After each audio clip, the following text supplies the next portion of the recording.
आज 9th की class में आपका स्वागत है। मैं 9th के बच्चों के लिए आज पढ़ाने जा रहा हूँ। बच्चों ध्यान दीजिए, आप लोग कायदे से पढ़िएगा क्योंकि स्कूल कॉलेजेस सब बंद हैं।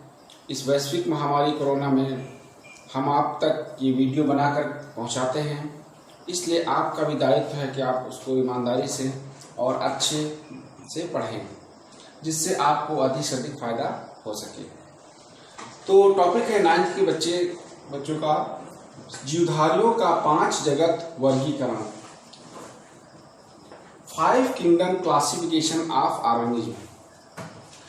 5 जगत का वर्गीकरण। और बच्चों लिखा है जीवधारियों का। यहाँ पर क्या दिया है? जीवधारी शब्द। जीवधारी का मतलब है जीव पे जो जंतु और वनस्पतियां दोनों आएंगी। जब जीवधारी शब्द प्रयोग होता है तो उसमें क्या होगा, आपको समझ जाना चाहिए कि इसमें जंतु भी है और पौधा भी है। तो इस प्रकार से ऑर्गेनिज्म में क्या है, जंतु भी हैं और वनस्पतियां भी हैं। तो यहाँ पर एक क्लासिफिकेशन दिखाया गया है, वर्गीकरण हमने कर रखा है संसार के समस्त जीवधारियों को, यानी जिसमें पौधे भी हैं और जंतु भी हैं। तो संसार में जितने भी जीवधारी हैं उनको 5 जगत में बांटा गया है। 5 किंगडम क्लासिफिकेशन है और इसको सबसे पहले दिया था R.H. Whittaker. R.H.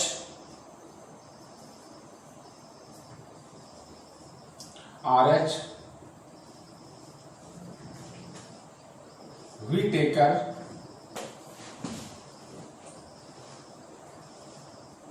R.H. Whittaker ने इसको सर्वप्रथम प्रस्तुत किया था। साइंटिस्ट हैं R.H. विटेकर।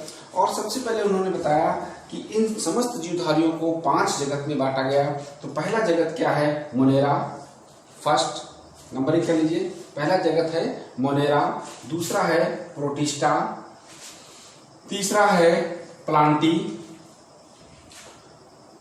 चौथा है फंजाई और पांचवा है एनिमैलिया। पांचवा कौन सा है? एनिमैलिया। तो इस प्रकार से 5 जगत में इन समस्त जीवधारियों को बांट दिया गया है। तो अब बच्चों देखिए, सबसे पहला है मोनेरा। मोनेरा का एग्जाम्पल क्या लिखा है? Prokaryotic cells. अब बच्चों प्रोकैरियोटिक सेल्स क्या होती हैं? सेल्स यानी कोशिकाएं 2 प्रकार की होती हैं, प्रोकैरियोटिक और यूकैरियोटिक। तो प्रोकैरियोटिक कोशिकाएं क्या होती हैं? सबसे आद्य कोशिकाएं होती हैं। जब जीवन की उत्पत्ति हुई थी और सबसे पहले जो जीव बने थे वो क्या थे? प्रोकैरियोटिक कोशिकाएं ही बनी थी। तो प्रोकैरियोटिक कोशिकाओं में क्या था? उसमें केंद्रक नहीं होता है। जैसे बैक्टीरिया यानी जीवाणु जिसको कहते हैं, और नीले हरे शैवाल इसमें आएंगे प्रोकैरियोटिक कोशिकाओं में। तो प्रोकैरियोटिक कोशिकाएं सबसे आदि कोशिकाएं होती हैं। इसमें केंद्रक और माइटोकॉन्ड्रिया ये सब नहीं होते हैं। केंद्रक के स्थान पर केंद्रकाभ होता है, माइटोकॉन्ड्रिया के स्थान पर मीसोसोम्स होता है। और ये जीव क्या होते हैं? सूक्ष्म जीव होते हैं। मोनेरा के जीव सूक्ष्म होते हैं, यानी आंखों से दिखाई नहीं पड़ेंगे, उनको माइक्रोस्कोप से आपको देखना पड़ेगा। तो अगला है, दूसरा है प्रोटिस्टा। प्रोटिस्टा में क्या आएगा? एग्जाम्पल मैंने लिखा प्रोटोजोआ। बच्चों प्रोटोजोआ ये जंतु क्या होते हैं? सबसे प्राथमिक जीव हैं। प्रोटो मतलब फर्स्ट, जोआ मतलब जंतु। अब देखिए यहाँ पर बैक्टीरिया था और यहाँ पर जंतु आ गया, यानी एनिमल्स का निर्माण हो गया। प्रोटो मतलब फर्स्ट, जोआ मतलब जंतु, यानी पहले जीव जंतु। सबसे पहले जंतु जो कौन से आए? प्रोटोजोआ। बच्चों प्रोटोजोआ में क्या है? अमीबा, नाम सुना होगा, अमीबा, यूग्लिना, पैरामीशियम ये हैं। और ये जंतु क्या होते हैं? एक कोशिकीय।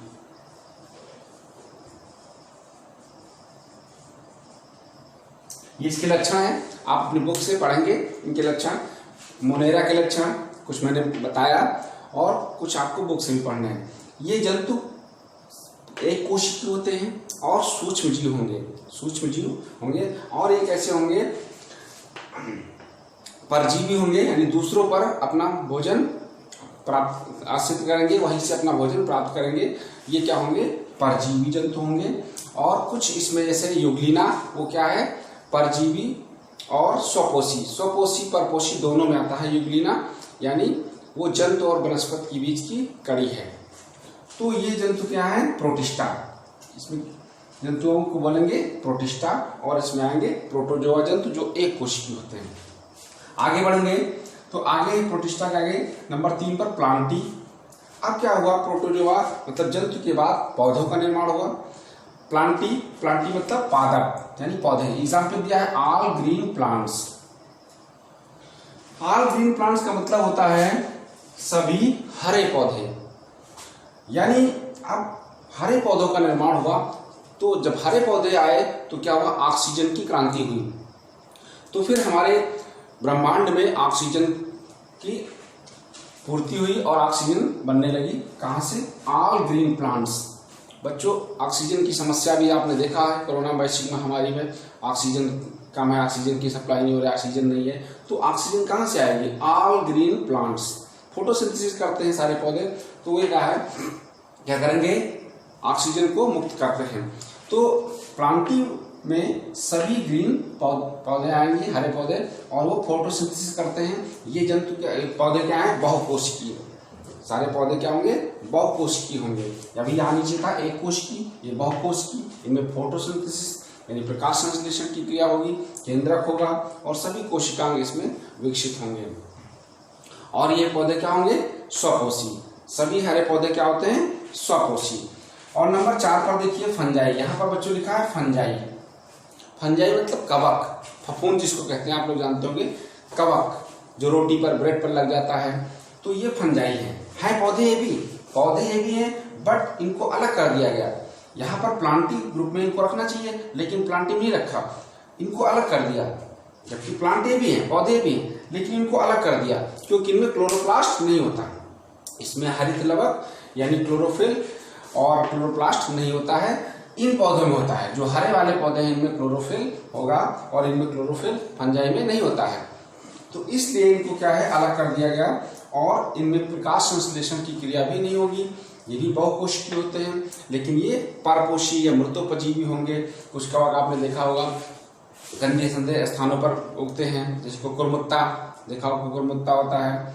और एगेरिकस जो मशरूम होता है, मशरूम को खाते भी हैं। खाने वाला कवक क्या है आपका, एगेरिकस। एगेरिकस मतलब जो मशरूम खाते हैं हम लोग, ये भी एक कवक है।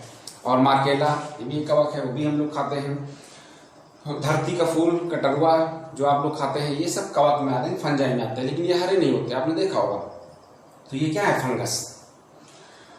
और अगला है नंबर 5 पर एनिमैलिया। यहाँ पर एनिमैलिया नंबर 5 पर। एनिमैलिया मतलब जंतु, सभी जंतु इसमें आएंगे। एग्जाम्पल लिखा है ऑल एनिमल्स।